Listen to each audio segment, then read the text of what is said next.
who you Hello, are? good morning. My name is Alistair Fee. I live in Belfast. I've lived in Ireland all my life, but I'm a world traveller. I think, my subjects are I'm interested in international trade, marketing, and strategy. I call myself a commercial philosopher because I like to think about everything. And some years ago, I trademarked the name Professor Curious because curiosity is key in entrepreneurship. I would like every single person in the world to be constantly curious about everything. And if you do that, you will learn a lot, you will know a lot, you will understand how different cultures work, how people from everywhere matter, and how all the different things that are going on the planet are connected. So that's my role. Everything. And everything is hard because you've got to get up every morning and say, right, what am I going to learn today?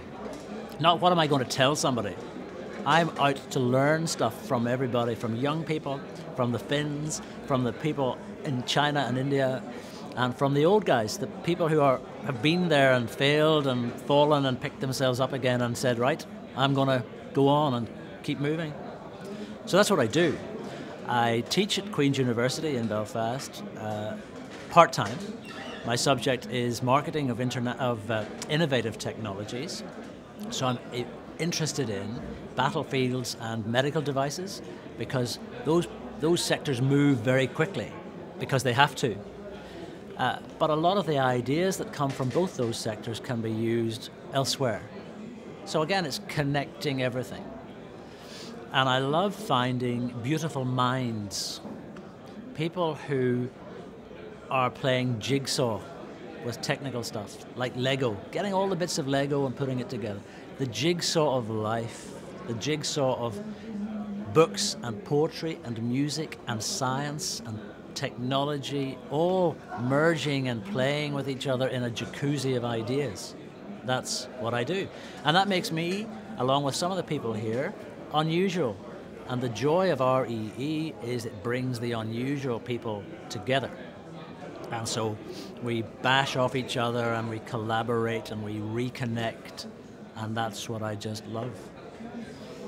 So that's sort of my story so far. Well, what I've learned, I sat on the bus with a guy from Bulgaria this morning, so he taught me about Bulgaria. I met a girl from Russia. She gives me the Russian point of view. It was Mark Twain who said, if you don't read newspapers, you are uninformed. If you read the newspaper, you are misinformed. And so we get information from the media, but I'm sitting with a guy who understands Bulgaria, and now I've come away enriched. And so I get an update on California, an update on France, an update on what's going on in London, new people from Berlin and Cambridge and Oxford. So I'm always getting more. That's what I'm getting from here. Plus, controversial ideas. The president of Nokia spoke, and he is very serious, and he had some really deep and profound ideas. And I need that. So when I go back to my students and my executive education field, and they say, Alistair, what's going on in the world? I know, because it's not just what the BBC has been telling me. It's what real people over a coffee or a pomegranate juice or even truth serum are telling me. So I just go away from here ready to take on the world for another 11 and a half months. My batteries are recharged, and I'm filled with enthusiasm. Well, my role in university is to be controversial and challenging. And while I believe we must teach knowledge and the deep, meaningful, profound matrices of business and marketing, the people who make a difference are the guys on the edge. The great footballers try harder and do more. Great sports people, great writers. And so my workshop here was a James Bond themed workshop because he is one of my many heroes. James Bond always wins, even when things look bleak. And currently Europe looks bleak. The bankers are bleak. The property business is bleak. And opportunities for young people to get jobs is bleak. But James Bond understands victory. And even under pressure, when he's run out of bullets, when he's run out of options, he thinks of something else. And so I use Bond as a metaphor for us to think about other things. Because you, as a young person, and I, in an economy that's crashing, have to overcome hurdles, obstacles, lack of funding, all of these things. And so Bond is fun, fast, dangerous, edgy, victorious. And we both like winning, don't we? We love winning. We love winning in everything we do.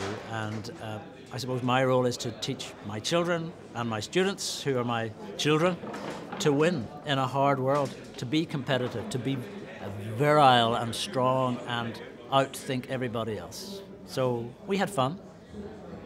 We just explored little techniques, bigger techniques, and then we had a grand technique at the end.